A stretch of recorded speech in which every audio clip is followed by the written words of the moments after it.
Donc il y a eu sur les 5 premiers mois environ 19 kilos de perdus. Et voilà, donc j'ai rejoint le programme il y a 11 mois, en février de l'année dernière. Et avant ça, j'avais essayé de perdre par moi-même. Il y a quelques années, ça avait marché. Je m'étais mis au sport parce qu'à l'époque, je faisais pas de sport.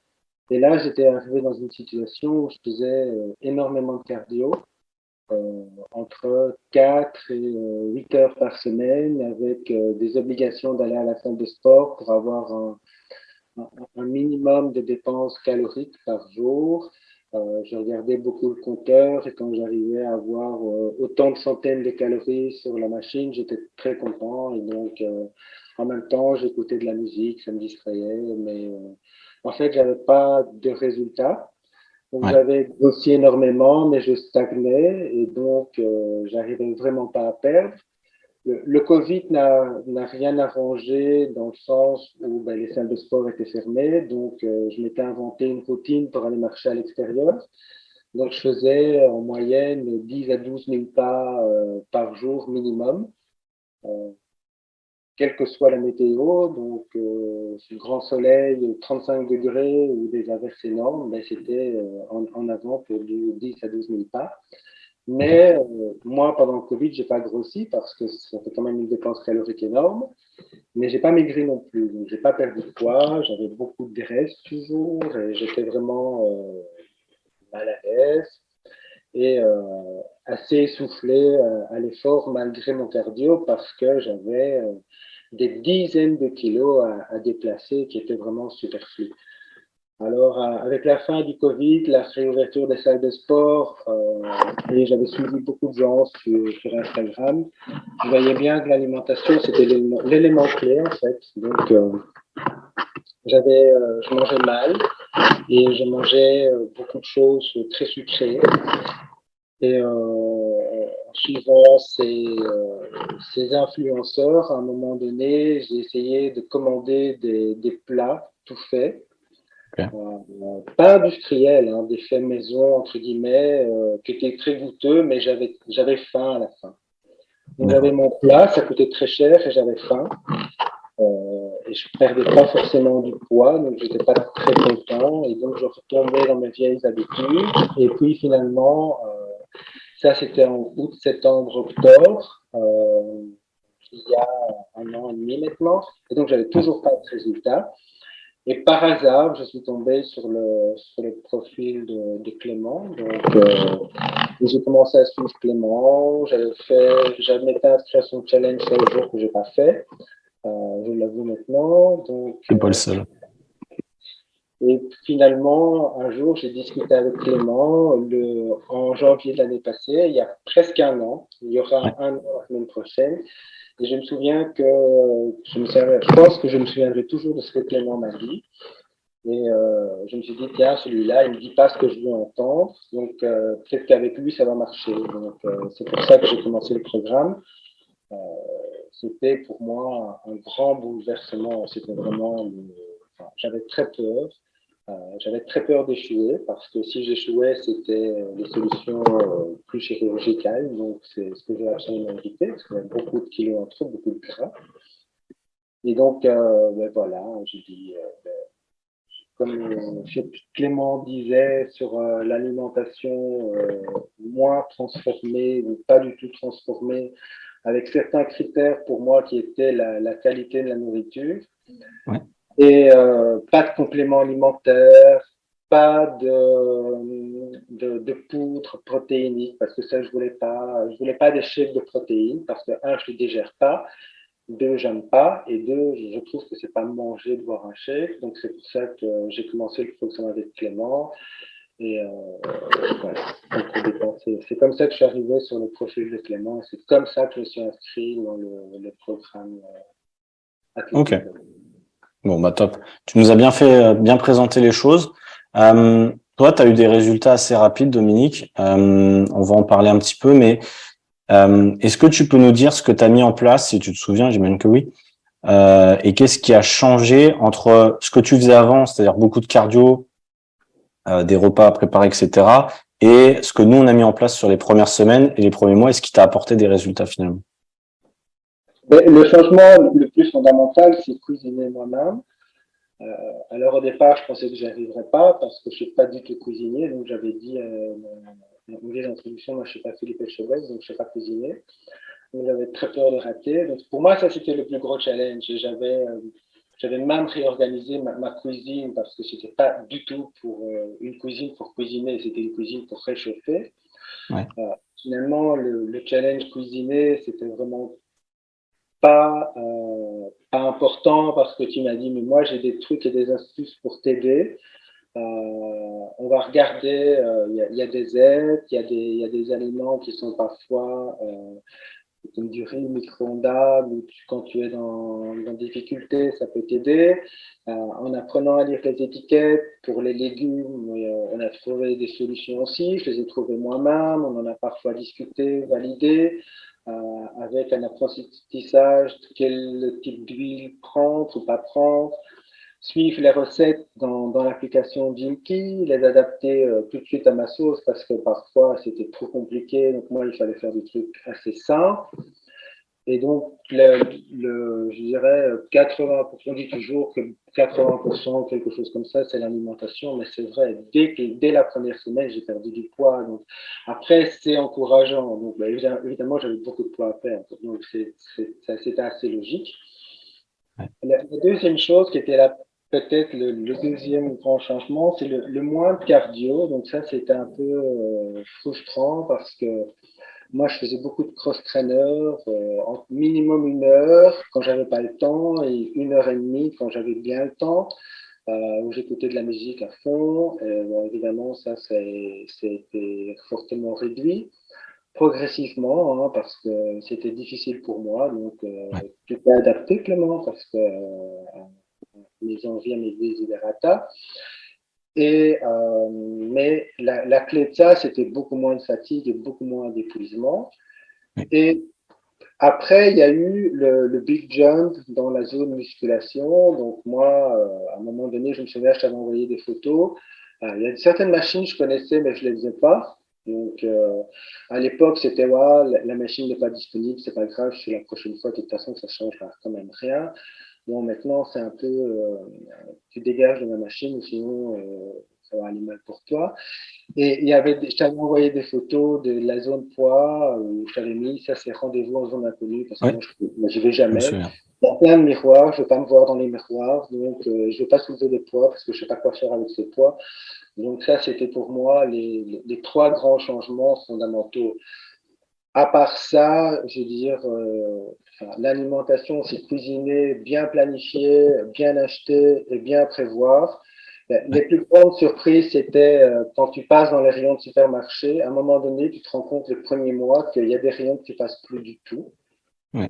Il n'y a pas vraiment de manque parce que j'ai jamais eu faim, donc moi j'ai eu beaucoup de chance, hein, j'ai jamais faim, donc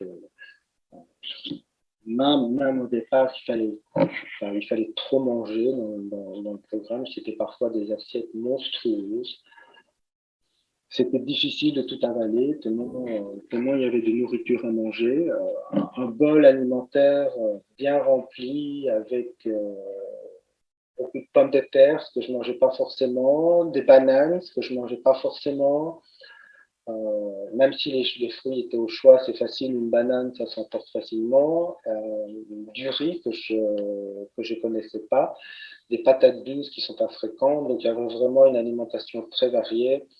Puis la découverte aussi d'autres astuces, petites astuces pour réduire le total calories sur la journée, tout en ayant un repas de qualité vraiment mangeable et en faisant entre guillemets des économies de calories sur la journée, sur la semaine, pouvoir se entre guillemets payer de temps en temps un repas un peu plus glamour ou un peu plus, je dirais, friendly avec tout le monde et qui passe bien, malgré qu'au départ, je crois que les 4 premiers mois, je ne l'ai pas vraiment fait. Oui, mais tu aurais pu. Je dirais un engagement de le faire à fond pour moi, mais les 4 premiers mois, je crois que tout le monde dans ma famille, on a vu des vertes et des couleurs. Mais ça, c'était mon objectif et ce que moi, j'avais envie. Donc, Ok. Est-ce que, Dominique, le fait de changer ton alimentation, il y a deux choses que je vais te poser comme question, enfin deux questions que je vais te poser, parce qu'il y a souvent les gens qui pensent que ça coûte plus cher, et il y en a d'autres qui pensent que ça prend beaucoup de temps. Qu'est-ce que toi tu peux nous dire sur ces deux non, points? le truc, ça coûte plus cher, c'est très drôle. Parce que à la base, je suis contrôleur de gestion, donc je suis mes dépenses mensuelles avec mes commandants. Et en fait, mes plats préparés avant le programme, plus mes courses au supermarché, me revenaient plus cher que mes courses actuelles au supermarché et en incluant le coût du training, entre guillemets. Donc, ça me coûte moins cher qu'avant, en fait. Mais quand je dis que c'est moins cher, c'est pas 10 euros, hein, c'est des centaines d'euros moins cher. Et quand on supprime les compléments alimentaires, brûle-graisse, je pourrais donner toute une collection qui ne sert à rien. À ce moment-là, c'est encore pire. Je Ouais. veux dire, l'écart est encore plus important. Et quand j'achetais des poudres protéinées, sans citer de marque, finalement, je mangeais pas, c'était aussi à la poubelle. Donc, non, il y a vraiment, ça, c'est vraiment je dirais, vraiment pas un bon argument, en fait. Ça ne veut pas dire qu'il faut augmenter les prix. Non. Et est-ce que ça t'a pris beaucoup de temps de mettre en Non, place tout non, ça? parce que quand tu alternes les plats, tu peux faire en plus grande quantité et prévoir 2 repas. Donc, c'était une des astuces que tu m'as donné au début. Par exemple, cuire des patates douces, tu en as besoin de, suivant ton poids, de 200 grammes, 300 grammes, ce qui est une quantité entre guillemets pas mal. Eh ben, je le fais 2 fois et je le remange plus tard dans la semaine, le lendemain ou le surlendemain. Donc, en fait, il y a des économies de termes de temps aussi, parce qu'il D'accord. suffit de bien combiner. Chacun a ses astuces. Moi, je fais comme ça. Je sais qu'il y en a Ouais. d'autres dans le programme qui font beaucoup de jours la même chose. Pour les légumes, il y a aussi des légumes surgelés qui aident pas mal. Non, ça prend Hmm. pas beaucoup de temps. Au départ, j'avais peur. C'est un commitment de le faire aussi. Il faut le faire, mais après, c'est moins de fatigue, plus d'énergie, plus de temps pour faire les autres choses. Mais la clé, c'est les courses. Ouais, ça démarre par ça, exactement. Euh, donc nous, au démarrage, pour expliquer un petit peu, au démarrage avec Dominique, on était parti sur un plan alimentaire. C'est-à-dire qu'en fait, j'avais calculé pour Dominique, enfin en fonction des recettes que lui voulait qu'on sélectionne. Moi, j'ai une application avec plusieurs centaines de recettes. Il me donnait les recettes qu'il voulait qu'on teste chaque semaine, et moi, je calculais pour lui en fait son apport calorique pour qu'il soit en déficit. Et du coup, il disait aussi qu'il adaptait un peu les recettes, etc. Et aujourd'hui, il est passé sur un autre fonctionnement qu'on a aussi dans le programme, c'est plus flexible entre guillemets, où en fait, il est libre de choisir les aliments qu'il veut.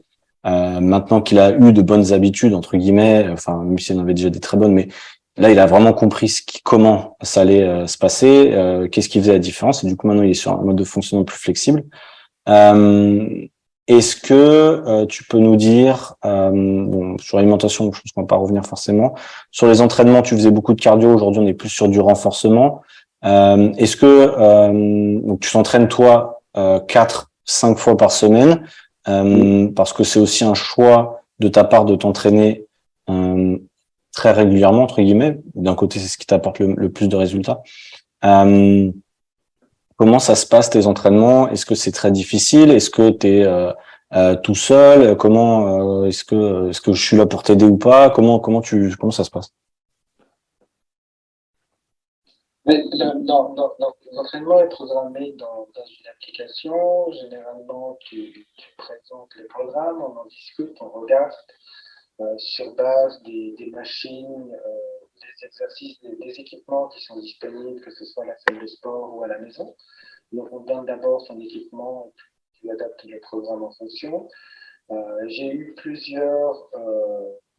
un cas des exercices qui me faisaient assez mal, euh, des douleurs aux épaules notamment. Et là, tu as cherché des alternatives pour ne plus utiliser ces machines parce que toutes ces machines ne conviennent pas à tout le monde.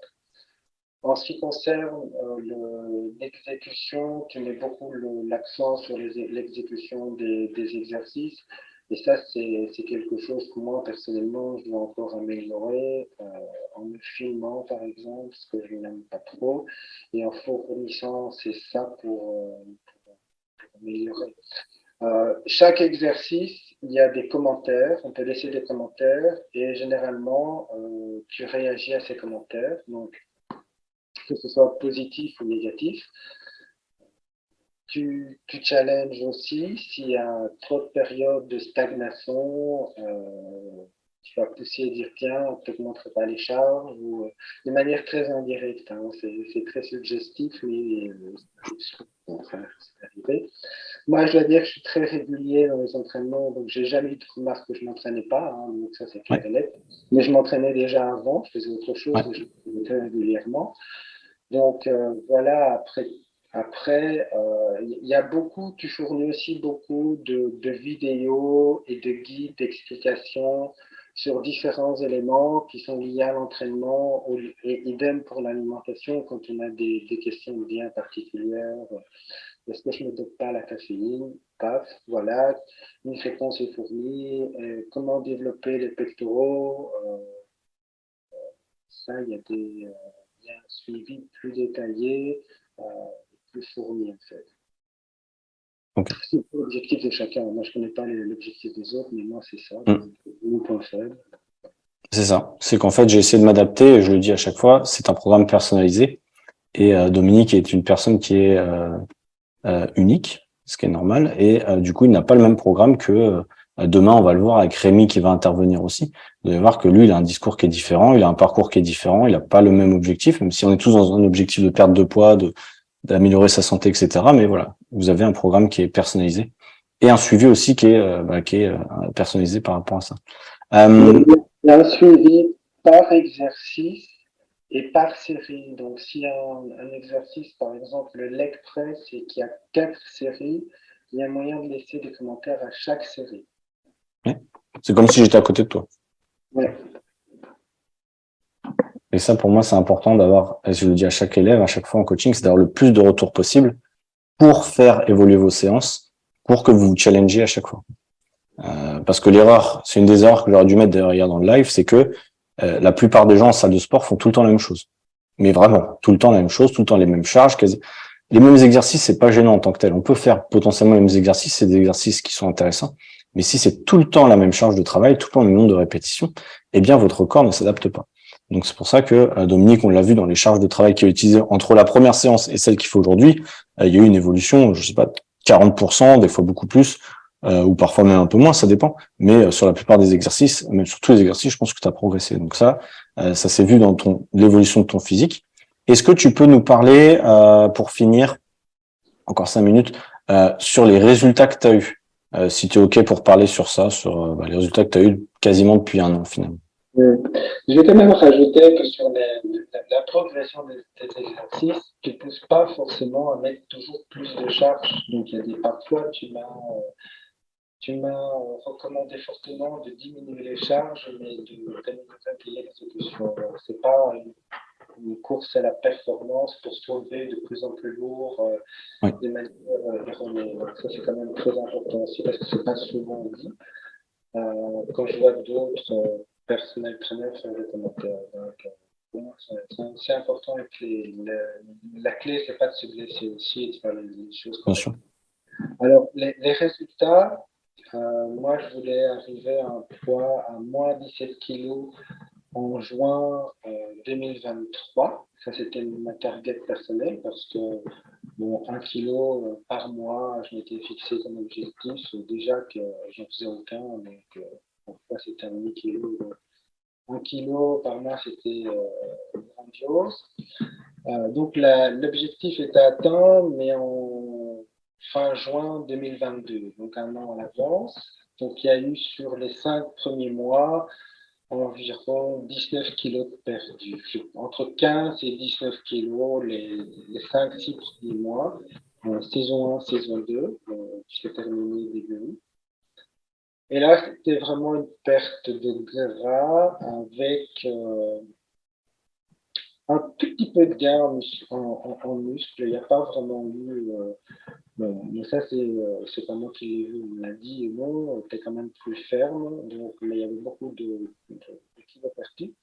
Et c'était la grande période de changement vestimentaire avec les vagues successives de diminution de taille des pantalons. Donc ça, c'est et le trou à la ceinture qui progresse. Hein. Donc ça, c'est facilement mesurable. À partir du mois d'août, ça a plus été une phase de renforcement avec du développement musculaire, avec moins de perte de kilos. Donc ça, il faut gérer la frustration personnelle. Hein. Donc ça, c'est beaucoup de discussions avec Clément et l'offre, je veux dire, moins de kilos, parce que le moins de kilos n'est plus toujours l'objectif en tant que tel, même si on a tous de faire 75 kilos, non pas vraiment, mais c'est loin, hein, donc, puisque je faisais presque 120, donc même énorme. Et là, c'est le développement musculaire et c'est voir lentement mais sûrement le corps qui change avec les formes qui changent. Avec, pour moi, surtout, c'était le perte de gras, c'était le ventre. Mais bon, ça, c'était déjà visible avec les pantalons. Hein. Quand on perd son pantalon ou son short à la salle de sport, c'est clair qu'il y a une perte de kilos. Mais c'est surtout le haut du corps qui a beaucoup évolué avec les bras, parce que je faisais aucun exercice. Quand tu fais des cross-trainers, on ne fait pas d'exercice pour les bras. Donc c'est une prise de muscle sur les bras et une force aussi. Et j'avais très peur d'avoir un très mauvais cardio, parce que comme je faisais plus, mais entre 5 et 10 heures de cardio, j'avais peur d'avoir des mauvaises performances cardiaques. Et en fait, c'est l'inverse, parce que quand on a plus de 20 kilos à déplacer en moins, ben, ça se ressent tout de suite. Évidemment, c'est pas du jour au lendemain, c'est demi-kilo par demi-kilo, parce que ça va quand même assez vite au début du programme, quand on fait les choses strictement comme moi, même si c'est pas obligatoire. Donc voilà, c'est beaucoup de kilos perdus, beaucoup de centimètres aussi, donc Pas de maintenant, centimètres en taille, hein. Enfin, pas en hauteur, on est d'accord. T'as pas rapetissé pendant le programme. centimètres, taille, hanche et pectoraux, cuisses, bras, les mesures qui étaient pour moi. À un moment donné, je mesurais plus les cuisses parce que ça bougeait pas, et puis je me disais, ah tiens, il y a 2 centimètres de moins. Il m'a dit, ah, mais le pire dans les derniers mois, c'est qu'est-ce que tu as encore maigri? J'ai perdu 1 kilo, un demi-kilo. Qu'est-ce que tu te moques de moi? J'ai perdu 1 demi-kilo sur les derniers mois, j'ai pas maigri, hein, je veux dire. Et puis, ben, tu mesures, tu regardes tes photos et tu vois que, ah ben oui, il y a du changement quand même, il y a des centimètres en moins. Et ça, c'est pas visible tous les jours. Et c'est plus visible comme au départ où il y avait 5 trous de ceinture en moins. Ça, il faut plus de temps pour le voir. Et je le vois pas tout de suite.